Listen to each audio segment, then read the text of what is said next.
bath's run. Thanks, Jordan.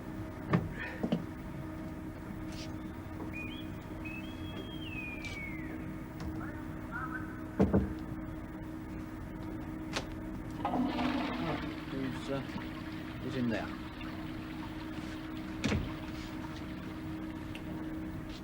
Signal from the Duke of York, sir. Commander-in-Chief sending his barge for you in half an hour. Half an hour? Christ. Thanks, Blunt. Sir.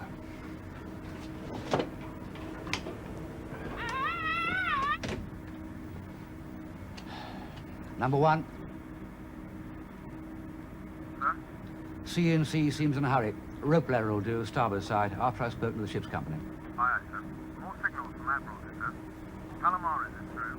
Lotus has picked up survivors from River Afton and Dianella as Archangel. Number one, I told you I want every signal brought to me first, personally and direct. Sorry, sir. Why the bloody hell don't you obey my orders, number one?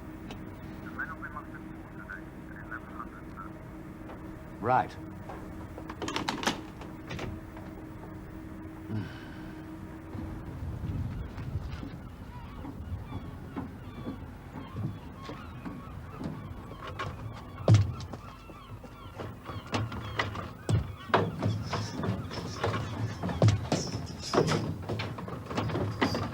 Come on then, let's be having you lads. Come on, move it, move it! Come on then. Is that it all out then for them? Right. Now, I'm on my way to see the Commander-in-Chief. And he'll ask me the same question we've all been asking. Why the hell we took that convoy 3/4 of the way to Russia and then steamed away at 30 knots, abandoning it to the mercy of the German Navy. Well, some of you will have walked through Admiralty Arch with your girlfriends and pointed it out as the place all our troubles come from. Well, inside there, or rather underneath, is the first Sea Lord, Sir Dudley Pound, like a spider, being fed with information from all over the place, including us. Now, he knew every move of PQ-17 and the U-boats round us, and above all, he knew what the German Navy was up to. So I reckon he must have been convinced that our convoy was about to be blasted out of the water by Tirpitz, the biggest battleship in the world. So he decided that the merchant ships we were protecting would have a better chance spread out in all directions than as a compact target. Now, I know how attached you get to those old merchant ships in convoy, so don't let anyone tell you that Keppel was running away. We were joining up with Admiral Hamilton and his cruiser squadron in a desperate effort to rescue as many of those merchantmen as possible. And that's the only way to look at it. Of course, if I'd made a different decision, ignored the first Sea Lord's order to scatter the convoy and stuck with the merchantmen, we'd all be bloody heroes now, and probably full of seawater.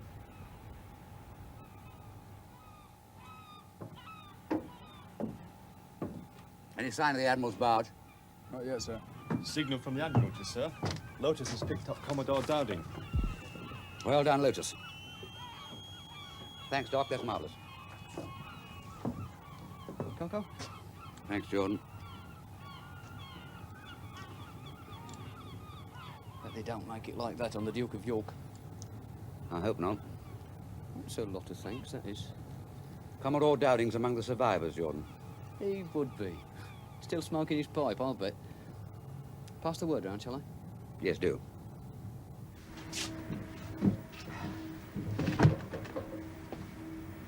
Jordan! Yes.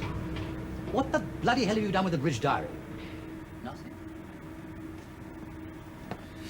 It's on your desk, where it always is. When you see the Admiral, give it to him straight. Thank you, Jordan.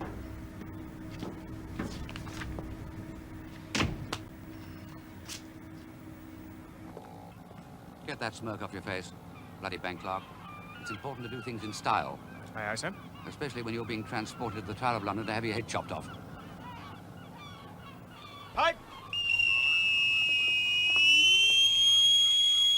On receipt of Admiral Dudley Pound's signal, what did you do? Ordered the convoy to scatter, sir. How? I hoisted the scatter pennant.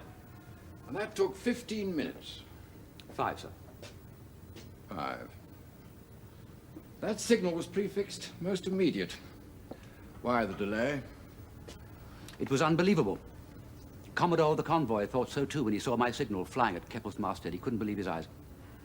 But if I got an order from the First Sea Lord, I'd obey it, unhesitatingly. I had to assess the situation. Admiral Hamilton didn't take time to assess the situation. Perhaps it would have been better if he had.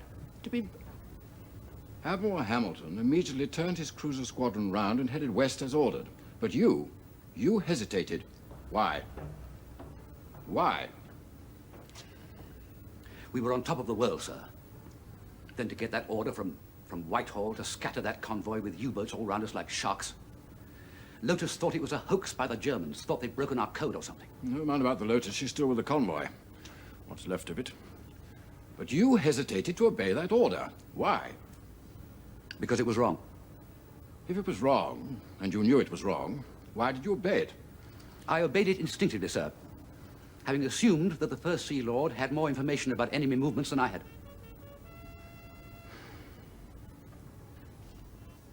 Coffee? Thank you, sir. Help yourself.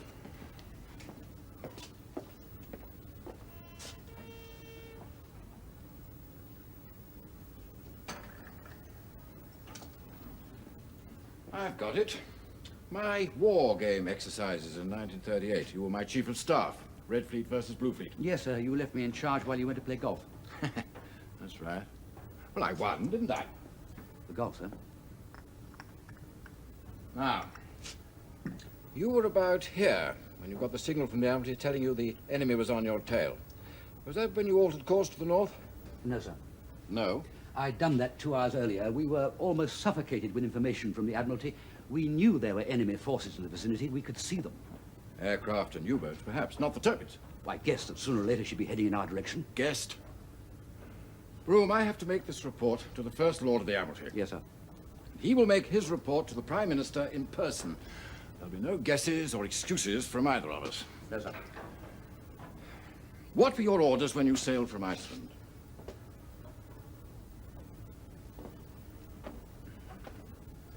To protect the convoy on its journey to Russia. Exactly. Then why, at the most vulnerable point, with no aircraft cover and the Luftwaffe ready to pounce, why in the blazes did you take it upon yourself to remove your escort of destroyers? I received a direct order from the First Sea Lord. Sir Dudley Pound ordered you to scatter the convoy, not to withdraw. When I got the order, I assumed that the Tirpitz was just over the horizon. How could I know the facts if I wasn't told them? It seemed to all of us that half a dozen destroyers on their own would be useless against the Tirpitz, but if we joined the cruisers, we could make smoke screens at least. We might even be in position to do some damage, even sink her. You say all of us. Who do you mean? Did you hold some sort of conference? I naturally showed the signal to my number one, Lieutenant Lloyd, sir, and Lieutenant Beale, my gunnery officer. My number one agreed with me. Only one place to be at that moment, and that was with the cruisers. And what did Mr. Beale suggest?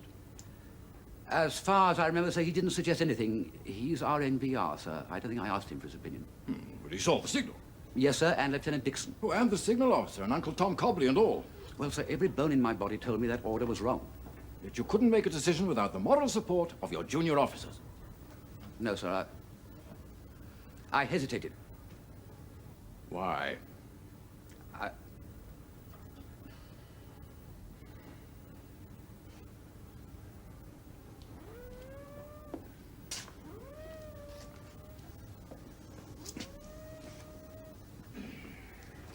It crossed my mind, sir, to stay with the convoy, to ignore the signal to scatter. But with my sort of training, I couldn't do that.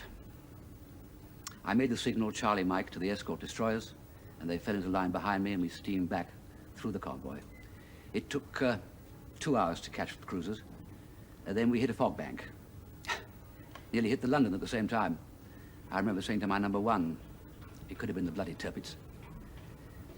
The fog got thicker, but we pressed on while the distress signals began coming through from the merchantmen we'd left behind. U-boats and planes picking them off like sitting ducks. And still no sign of the Tirpitz. And when we finally ran out of the fog into brilliant sunshine, I knew. There were no battleships ahead of us but our own. this when you asked permission to go back? Yes, sir. I thought we might be able to pick up some survivors. Admiral Hamilton very wisely refused that permission. No point in belting back and running out of fuel. If we'd found the tanker, we might have been able to round up some of the convoy. Scattered convoy cannot be unscattered, Broom. No. You sent a last signal to the convoy commodore. It reads, "Sorry to leave you like this. Looks like being a bloody business. Goodbye and good luck." Broom, did you really think that your handful of destroyers would be the slightest use to Admiral Hamilton? Yes, sir. The turbines would have blown you out of the water at 20 miles. I realized that, sir. So did everyone. Is that why you sent the signal looks like being a bloody business? For us, sir. For the destroyer flotilla. I wasn't excusing myself for leaving them. I thought I was going into battle. Morale on board couldn't have been higher. Death or glory, eh? No, sir. Concentration of forces, that's all. Red Fleet versus Blue Fleet. Sir? Let me have your report as soon as possible. Yes, sir. You're quite right, Broom. This is a perfectly bloody business. These things happen. When you get to Londonderry, take some leave. You've earned it. Thank you, sir. And then we'll think. Supposed to be patriotic to have your meals in the kitchen. It's the only room that's properly blacked out, Daddy.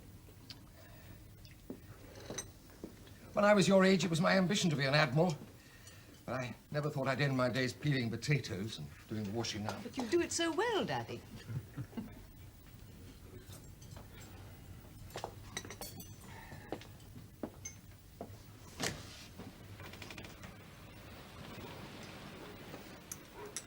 You're married, aren't you, Colin? Oh, only just. The wedding was a fortnight before we sailed.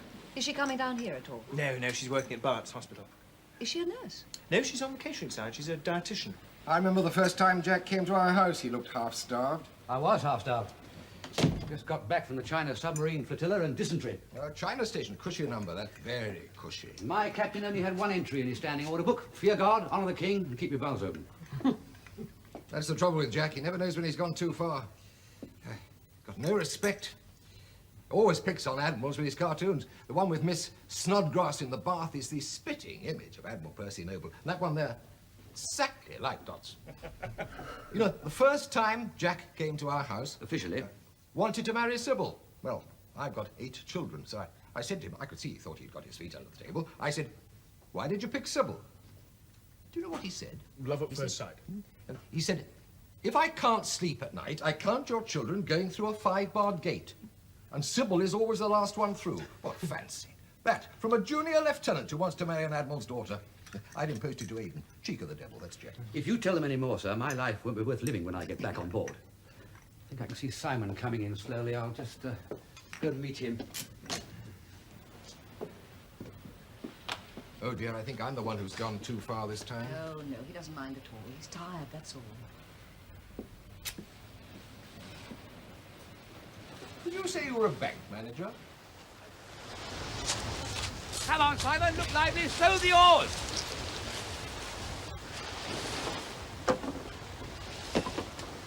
Next time you're on the ground and you sit there dreaming, get out and push!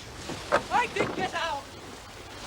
I'm frozen! You're all right. When I was your age, my sub-lieutenant would have given me 12 of the best. 12? And every day for a week. That was the Navy. Now, come on, run. Get that circulation going. Come on. I'm 41. You're only 14. You should be able to beat me hollow. My legs are stiff. If you're all right. Come on now. Hup, hup, hup, hup, hup, hup, hup, hup, hup. Where were you when I came aboard? In the wardrobe, sir. Bob Lloyd's wife's had a baby. The officer of the day should be on the quarterdeck when the captain comes aboard. Yes, sir. Even if it's 2 o'clock in the bloody morning. Yes, sir. Well, you better go and celebrate. Tell Bob I want him back here by Friday. Sir.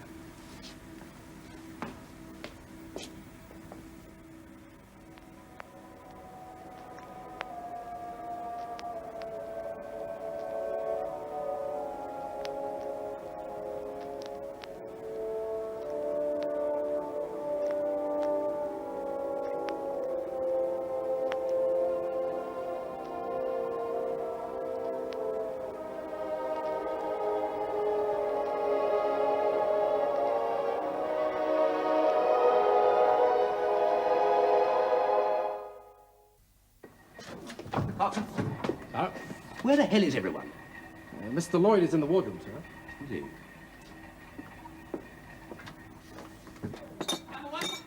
Sir? My God, this place is a bloody shambles. Get out, Jordan.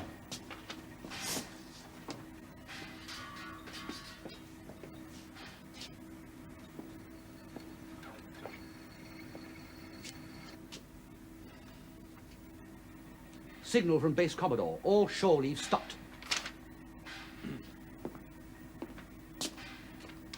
You take that bloody thing back immediately.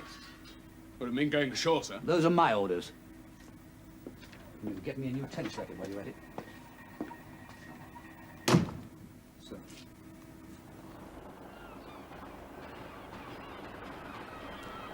Vandalising petrol filling stations. The noise, we've had no end of complaints. He's no right to report my officers. I have every right. Not over my head. Playing tennis on a platform. They were letting off steam, that's all. There are decent people living in this town. They need sleep. They've got to go to work in the morning. These boys have been knocked for 6 by PQ-17, just getting back on their feet, sir. We get dozens of ships through here, but if every officer who'd had a baby went around smashing the place up, we'd have no filling stations left. They've been through hell. So have a lot of people. I've been on convoys myself. But quite frankly, if you can't look after your officers, then somebody's got to do it for you. You bloody idiot. Right. Game, set, and match. Thank you. Forget it, Richards. Sir? Commander Broom, return the petrol pump and confiscate the tennis rackets.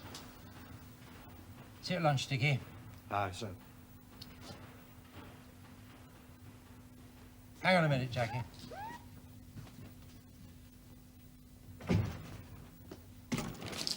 Let me have the pedestal file, will you? Sit down.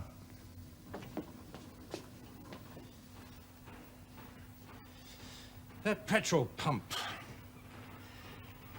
reminds me of the stuffed hippopotamus we pinched from the golf club at Formby. Whatever happened to that? Went with us to Norway in veterans. A German bomb took a tooth out of it, so we sent it back to the club with a plaque saying, shot down over Narvik. Ah. Glad to hear it survived the trip. Bad luck about your convoy. Bad luck, bloody disaster, sir. I don't know, quite a few got through, didn't they? No. Anyway, you've got to put that behind you now. If it's any consolation, I should have done exactly the same thing, and so would everybody else. Now, Admiral Seifert has asked for you. Another convoy, Mediterranean, assembling Gibraltar. When? Very soon, very soon. You'll be senior officer escorting aircraft carrier Furious. When I started out, she was a battle cruiser even older than Keppel. You know Peter Gretton, don't you? I certainly do. He'll be in Wolverine. Peter, I couldn't wish for anyone better. Ah, thank you. Angela, how nice to see you again. How are you getting on? Very well, thank you, sir. Good. Thank you.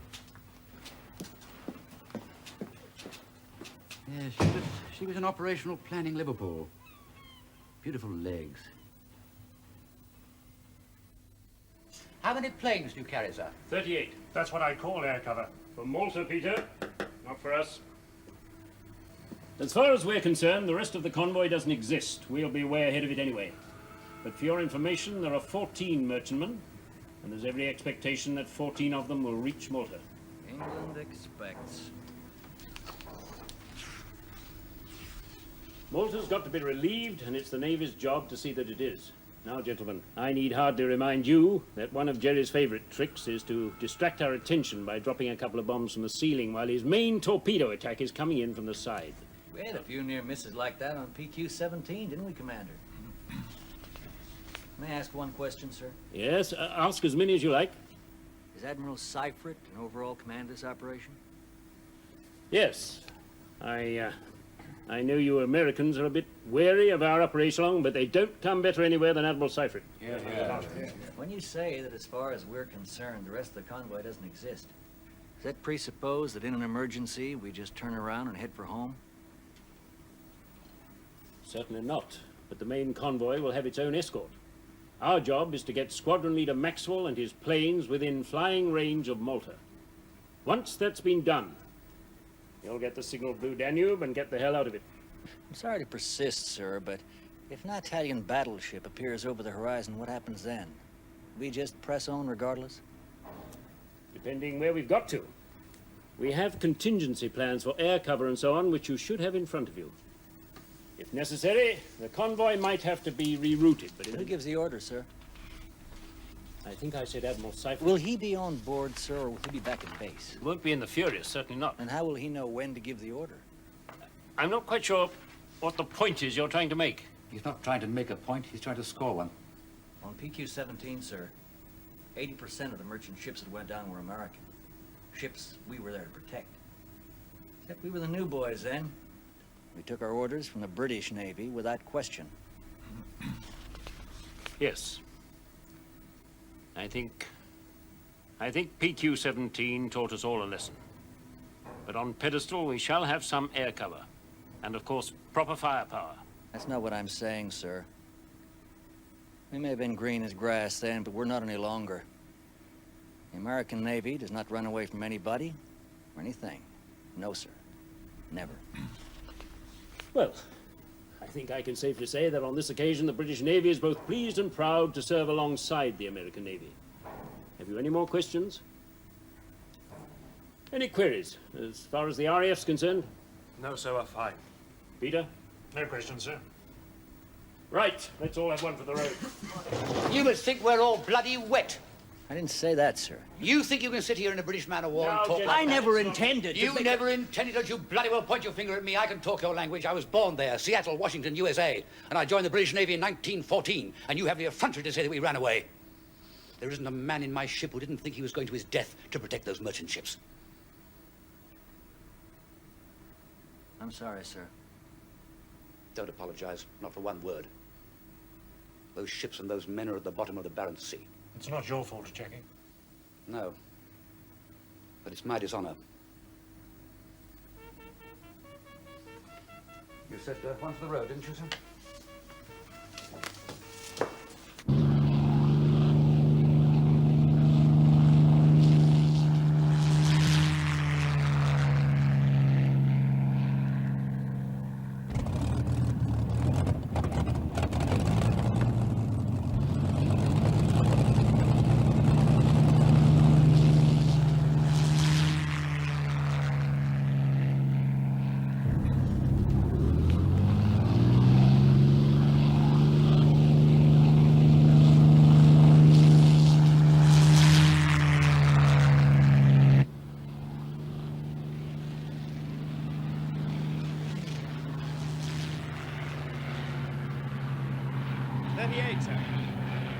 That's a lot. Piece of cake, sir. Kick off with Furious, sir. Blue Danube, acknowledge, please. Yes, sir.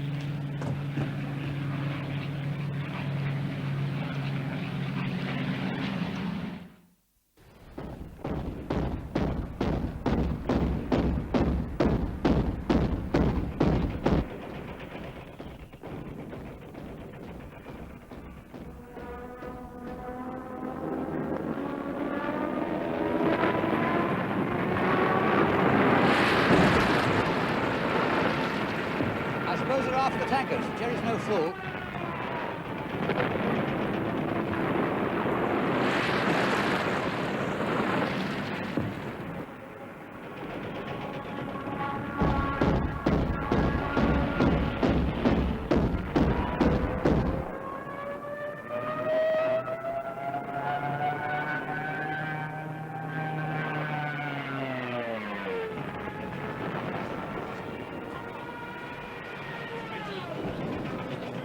Signal Furious, picking up survivors from Eagle.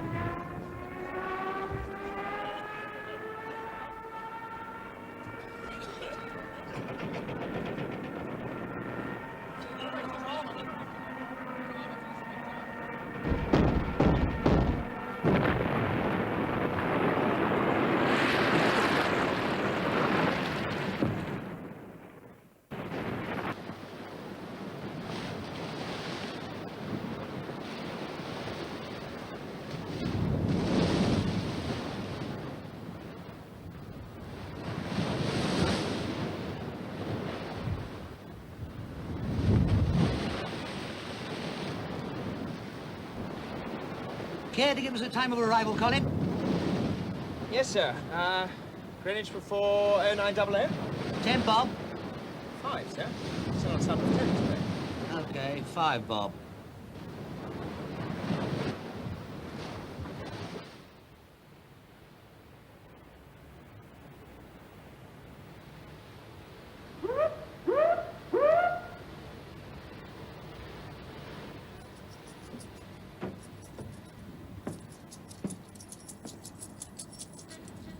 I'm afraid you owe me 5 bob, Billy.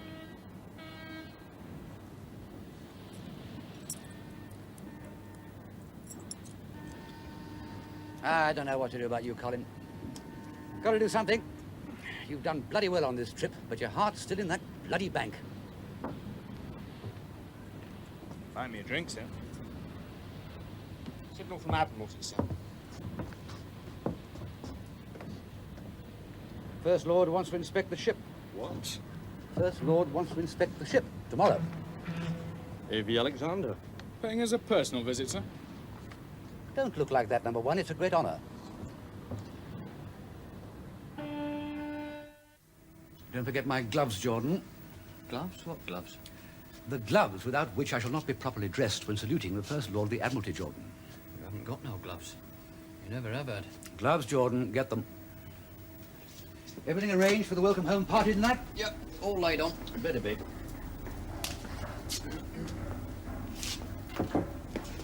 Excuse me, sir. We're in a bit of a quandary, sir. What do you mean, quandary? It's about piping A.V. Alexander aboard, sir. Can't locate King's regulations, so what exactly do we pipe for a First Lord? I don't know, Coxswain. Alexander's Ragtime Band? Look it up. We can't find the manual, sir. Must have been stowed away. Lost, you mean? Well, don't pipe him. Pipe the flag officer, Admiral Dunbar Naismith.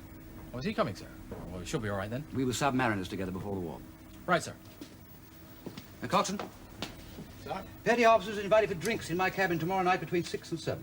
Oh, thank you, sir. I'll tell them. Excuse me, sir. Can I tell them anything else at the same time, sir? Did you get anything out of Admiralty? The refit will take 6 months. Keppel will be paying off, so it'll be a new ship for everyone. Oh, I'm sorry about that, sir. She's been a good ship. The First Lord will probably want to say his bit. When it's over, I'll call for 3 cheers. Aye, aye, sir. And tell Williams we're all sick of hearing him suck his teeth. Aye, aye, sir.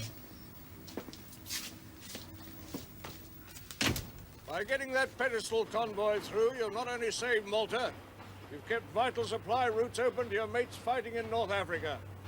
These convoys are the lifeblood of the nation, and by keeping it flowing, you're doing your bit just the same as the frontline troops, the bomber pilots, the factory workers and miners. But for the war, many of you would have been factory workers or miners, or soft collar workers. Well, we've got to have pay clerks, haven't we? I was one myself in the co-op, and now look at me. Now, many of you, most of you, I may say all of you, have been on the Russian convoys. And one in particular, PQ-17, may have left a nasty taste in your mouth. But I was down in Bristol at the weekend, and I spoke to a number of merchant seamen, and I can assure you that their confidence in the ability of the Royal Navy to protect them and their ships is as high as ever, if not higher. You boys can hold your heads high, because as one merchant seaman put it, this after clinging to a raft in the middle of the Barents Sea, we're all mates, and when all's said and done, there was no lack of courage on the lower deck. I said to the Russian ambassador, the British seaman and his workmates have all played their part in saving Stalingrad. I said to him, go round the cities as I have. Coventry, Newcastle, Birmingham, Manchester, and Liverpool. These are names to stand alongside Stalingrad and Leningrad. So I've come here today to thank everybody here on board the Keppel, officers and men. You're doing a fine job. You're fighting for ordinary, honest people, not only in Britain, but in Russia. And in America, too. Let's not forget our great American allies. They're all your mates. And I'm proud to think that I am, too. So on behalf of all my mates, thank you and God bless. Ship's company, 3 cheers for the First Lord. Hip hip. Hooray! Hip hip. Hooray! Hip hip. Hooray! think I'd like to have a little informal walk around, if that's all right with you. I'm afraid I shall have to get back, sir. Oh, very well. Yeah. First-rate ship's company, as usual, Jackie. Stop. Well, where shall we start? My cabin, sir, if you don't mind. I lead the way. You know, Churchill gave me this when I admired his, and your friend John Litchfield took it by mistake. Litchfield, not now, Jordan. Shut the door, please. 2 years later, he had the cheek to walk into my office with a message from the First Sea Lord. So I said to him, never mind your message from Dudley Pound. What the hell have you done with my cap? I'm applying for a court-martial. What? What's that? Court-martial? Why? What for? For myself. Every officer since the time of Nelson is entitled to be court-martialed if he feels he's been unjustly treated. Come on now, Broom. This sounds like Alice in Wonderland. You're right. I wouldn't have believed it possible to have the First Lord of the Admiralty stand in my ship in front of my men and accuse me and my officers of cowardice. Nonsense. I was talking in general terms about PQ-17. Forget about it. If it wasn't generally accepted that you took the right action, this would no longer be your ship. There's only one person who disagrees, and that's you. I'm no longer bothered about myself. But when my officers and I go round and hear ourselves called the I-Tie Navy, with Admiral Hamilton and the London called the WAP flagship, I don't want to know who obeyed the order to scatter or who didn't. I want to know who gave that order and why.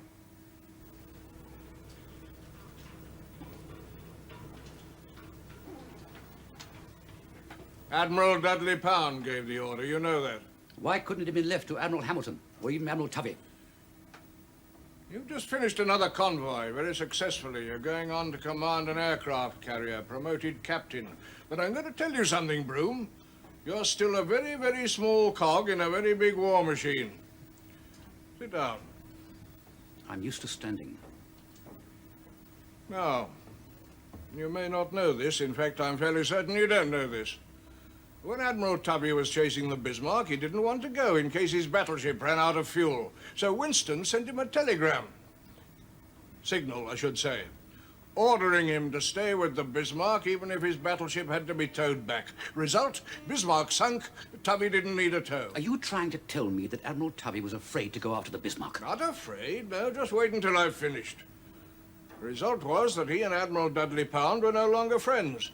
So when 2 months later the Tirpitz fell into Tubby's lap, and all he could do was fire 12 torpedoes at her and not score one hit, that was the end as far as Dudley was concerned.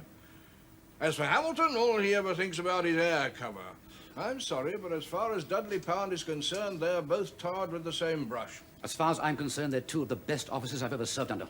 Then why didn't you alter course when you were told to? You asked me why that order to scatter was given. I'll tell you. There was no trust. The boss didn't trust the buyer didn't trust the boss, and the shop floor assistant didn't trust either of them. Wouldn't put the goods in the window. Said there was no demand for shoes. So disaster was inevitable. Now do you see? I don't know what you're talking about. I'm not some shop assistant selling shoes. My job was to see those merchant ships safely to Russia. If everybody thinks they know best, that's no way to run a navy. Dudley Pound had a fixed idea the Tirpitz would attack I obeyed that that order, the order to scatter, but it was a wrong order. And if Admiral Pound gave it, he should be put up against a wall and shot. Now, look here, Broom. I'm not going to sit here and listen to you say things like that about the First Sea Lord.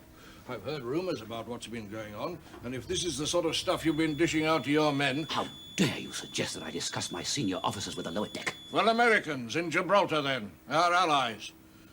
Do you realize that as a result of PQ-17, Admiral King won't allow an American ship to serve under a British admiral? And how do you think that situation's going to be helped if you go around saying the First Sea Lord had no right to scatter that convoy and he ought to be relieved of his command? I never said that. You said... Shot was what I said. I will not listen to seditious comment. This is the truth. I don't care if you are the First Lord of the Admiralty. I wish I could say to Sir Dudley Pound, that order to scatter was as good as a death sentence to those merchant ships, and there isn't one officer or rating who doesn't agree with me. Broom, you want to stop worrying about the conduct of your superior officers on the Admiralty. Admiral Hamilton has taken full responsibility for his actions. So has Admiral Tovey. It's time you did the same. And no regrets. Past is past, over and done with. It is not. Anyway, I don't mind telling you that in my opinion, and the opinion of a number of my colleagues, PQ-17 could never have got through to Russia anyway, scattered or unscattered, with or without your convoy. The Germans knew every move we made from start to finish. We didn't stand a chance. But if that's true, why was the convoy ever sent, or why wasn't it turned back? Unfortunately, there's a lot more to fighting a war than the safety of a few merchant ships. A few? 24. Have you ever taken a swim in the Barents Sea? I know the conditions. Appalling. If you must blame someone, blame Adolf Hitler. He started it. That sort of answer may be good enough for a politician. Well, Churchill said to me the other day, if a man takes an action which he's convinced he's right and he's doing his duty, he need never regret it. I'm not Churchill. I shall regret taking that action all my life.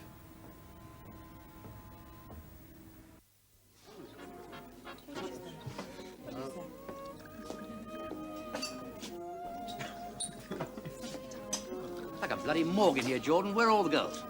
Well, is your literary agent over there? And Mr. Larkin's doing his best? Two wrens don't make a summer. Ah, good. Cheers. Oh, lovely. Slosh it about a bit, Jordan. Thank you. What should I call you, Lieutenant or Captain or what? Darling. Then tell me, darling, what's a refit party mean? It means that anything and everything goes. Sir, sir, this is Muriel, my wife, Commander Broom. How do you do? Well, I knew it. Prettiest girl in the room. Colin hasn't even given you a drink. Come on. There we are. Cheers, cheers. Cheers.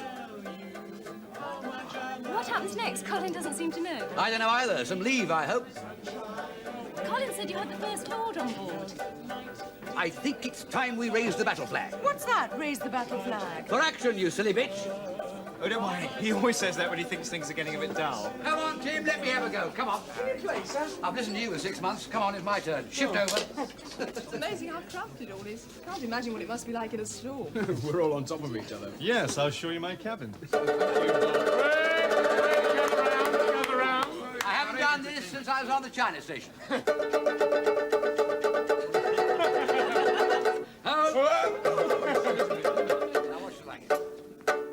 Oh, Mr. Wu, what shall I do? I've got those limehouse Chinese laundry blue. Now, Mr. Wu, he's got a wicked eye that flickers. You ought to see him wobble when he's ironing ladies' blouses. What shall I do? I've got those limehouse Chinese laundry blue.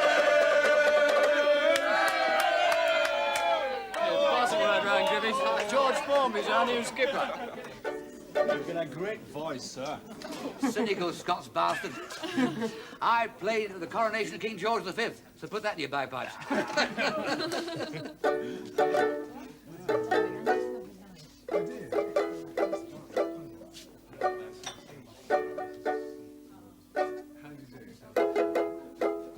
If a man takes an action which he's convinced he's right and he's doing his duty, he need never regret it. I shall regret taking that action all my life.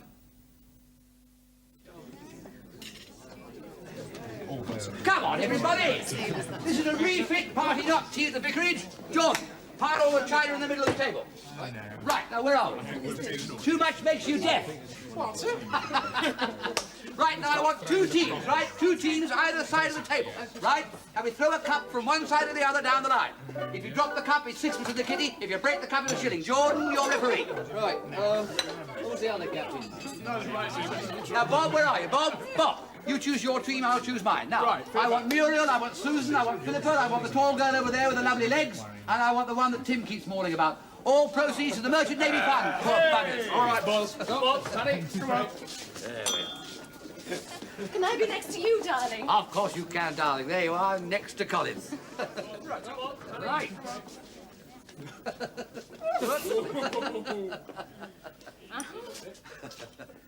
Whoa. One down. Well done. Does he tell you about all the terrible things that happened, Muriel? On the convoys? No. When he writes you all those bloody letters, he tell you about that U-boat we nearly captured? What U-boat, darling? What U-boat, she said. Well, we were all set to jump aboard with fixed bayonets and tow into Scarborough Flow. Go on, Colin. I sent up a flare. Bang on target. And for once, everything lit up. And what did we see? In bloody great letters, 12 foot high. Icelandic trawler! You dropped it, Colin. Jordan! Shilling for the merchant navies. Bravo, bravo. Did he tell you his commanding officer's such a bloody fool he can't tell the difference between a U-boat and an Icelandic trawler? Sir. Did you capture the trawler, darling? No, darling. When the war's over, Colin, I'll come into your bank and see if you know the difference between half a crown and a £10 note. Don't worry, Muriel. Do you know, he's the first RNVR officer I've ever recommended for command. Thank you, sir. And you'll be the last. Right. What did you think of the First Lord's speech, sir? What speech? Bugger!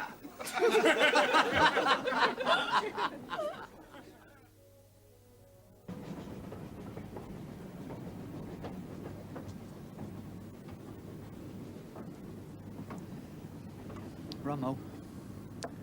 Thanks, Jordan.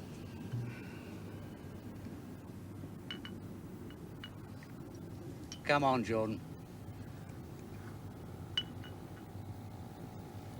You might as well finish it off yourself. Good hunting. Mind you don't get the pox. Should be all right. Steer clear of Derry. Good party last night. Pity it's all over. I shan't be sorry to see the back of Keppel for a bit.